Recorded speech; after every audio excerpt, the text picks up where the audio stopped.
আসসালামু আলাইকুম। পঞ্চম শ্রেণীর প্রিয় শিক্ষার্থীরা কেমন আছো সবাই? আশা করি অনেক ভালো আছো। তোমাদের বাংলা নতুন বই ২০২৬ তোমাদের দূরের পাল্লা যে কবিতাটি দেওয়া আছে, এটি হচ্ছে তোমাদের পাঠ ৩ দূরের পাল্লা কবিতার যে প্রশ্নগুলো রয়েছে, এইসব প্রশ্নগুলোর আনসারগুলো আমরা দেখব এবং এই যে কবিতাটা রয়েছে এটা আমরা আগে শুরুতেই পড়ে নিই। ঠিক আছে? আচ্ছা, দূরের পাল্লা সতেন্দ্রনাথ দত্ত কবির নাম। তো তিনি কবিতা লিখেছেন, কি লিখেছেন আমরা দেখি। সিপ খান দুঃখিত, সিপ খান তিনদার তিনজন মাল্লা চৌপার দিনভর দেয় দূর পাল্লা পারময় ঝোপঝাড় জঙ্গল জঞ্জাল জলময় শৈবাল পান্নার টাকেশাল কঞ্জির তীর গড় ওই চর জাগছে বন হাঁস ডিম তার শেওলাই ডাকছে। ঠিক আছে, তো চমৎকার একটি কবিতা, সতেন্দ্রনাথ দত্তের লেখা দূরের পাল্লা। ঠিক আছে, তো এই যে কবিতা রয়েছে এই কবিতার হচ্ছে আমরা শুরুতেই শব্দ অর্থ এবং যে প্রশ্নগুলো রয়েছে সেগুলো আনসারগুলো আমরা এখন দেখব। আচ্ছা, শুরুতে আমাদের যেটি রয়েছে সেটা হচ্ছে শব্দ দিয়ে বাক্য লিখতে হবে। ঠিক আছে, তো যেমন দিনভর, এই যে শব্দটা রয়েছে এটা দিয়ে একটা বাক্য লিখতে হবে। তো দিনভর দিয়ে শব্দ কি লিখবা? কৃষকটির দিনভর মাঠে কাজ করছেন। আচ্ছা, জঞ্জাল, জঞ্জাল দিয়ে একটা শব্দ বাক্য তৈরি করো। বাড়ির আশপাশে জঞ্জাল জমিয়ে রাখা ঠিক নয়। শ্যাওলা, শ্যাওলা দিয়ে একটা বাক্য তৈরি করো। পুকুর কাঠের সিঁড়িতে শ্যাওলা জন্মেছে। মন্থর, মন্থরতে একটা করো, বাক্য তৈরি করো। কচুরিপানাগুলো নদীর স্রোতে মন্দর গতিতে ভেসে যাচ্ছে। কঞ্চি, মাছ ধরার জন্য বাঁশের কঞ্চি দিয়ে ছিপ বানানো হয়। এরপর দেখো সঠিক উত্তর বাছাই করে বাক্যটি পুনরায় লিখি। ঠিক আছে, তো এখানে দেখো সঠিক উত্তর বাছাই করে বাক্যটি পুনরায় লেখবার করেছে। যেমন উত্তরগুলো সত্যেন্দ্রনাথ দত্তের দূরের পালা কবিতার প্রেক্ষাপটে দেওয়া হয়েছে। ক নাম্বার, কবিতায় ৫, ৪ না ৩ না ২ জন মাঝির কথা বলা হয়েছে? কবিতায় ৩ জন মাঝির কথা বলা হয়েছে, উত্তরটা কী হবে? ৩ জন। ঠিক আছে, তো তুমি হচ্ছে উত্তরটা হচ্ছে এটাই দিয়ে দিবা, এই যে এটা উত্তর, ৩ জন। ২ নাম্বার, নদীর সারা পার অর্থাৎ জুড়ে বাড়িঘর ঝোপঝাড় ফসলের ক্ষেত কাশফুল রয়েছে।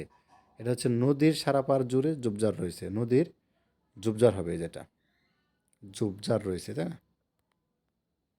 আচ্ছা, গ নাম্বারটা দেখো, নদীর পানিতে কলসি নৌকা হাঁস না শ্যাওলা ভাসছে, কোনটা হবে? তো উত্তরটা হবে তোমাদের শ্যাওলা, এই যে উত্তরটা হবে শ্যাওলা, এই যেটা হবে উত্তর, এখানে দেওয়াই আছে, এই যে উত্তরটা দেওয়াই আছে। গ নাম্বার, গাংচিল মাছরাঙা বক পানকড়ি নদীতে ডুবে দিচ্ছে, এখানে কি দিব? পানকড়ি, পানকড়ি। ঠিক আছে, আর ওম, কলসিতে হাওড়িতে বালতিতে মগে পানি ভরার বকবক শব্দ শোনা যাচ্ছে। তো উত্তরটা কী হবে? এটা এটা হবে তোমাদের আহ, পানি ভরার কলসিতে। ঠিক আছে, উত্তরটা হবে কলসিতে, যেটা এখানে উত্তর দেওয়া আছে। ৬ নাম্বার, নৌকা চালাতে চালাতে মাঝিরা ছড়া বলছে গান গাইছে ঝগড়া করছে চুপ করে আছে। নৌকা চালাতে চালাতে মাঝিরা গান করছে, এই যে গান করছে, গান কোথায় আমাদের? এই যেটা ৩ নাম্বারটা, তাই না? আচ্ছা, এরপর হচ্ছে আমরা প্রশ্নের যে উত্তরগুলো সেগুলো দেখে নেব ৪ নাম্বারে। তো এখানটায় দেখো আমাদের এখানে কি রয়েছে, প্রশ্নের উত্তর বলিও লিখি। বন হাঁস কি করছে, তাই না? বন হাঁস কি করছে? বন হাঁস তার শেওলা ডাকা ডিমগুলোকে ডেকে রাখছে। আচ্ছা, খ নাম্বার, নৌকায় যেতে যেতে মাঝিরা কি কি দেখছে? তো নৌকায় যেতে যেতে মাঝিরা নদীর দুপারের ঝোপঝাড় চরের বক এবং নদীর পানিতে ভাসমান শেওলা এবং পানকৌড়ির ডুব দেওয়া দেখছে। ঠিক আছে, গ নাম্বার, ঘোমটা দেওয়া বউটি কি করছিল?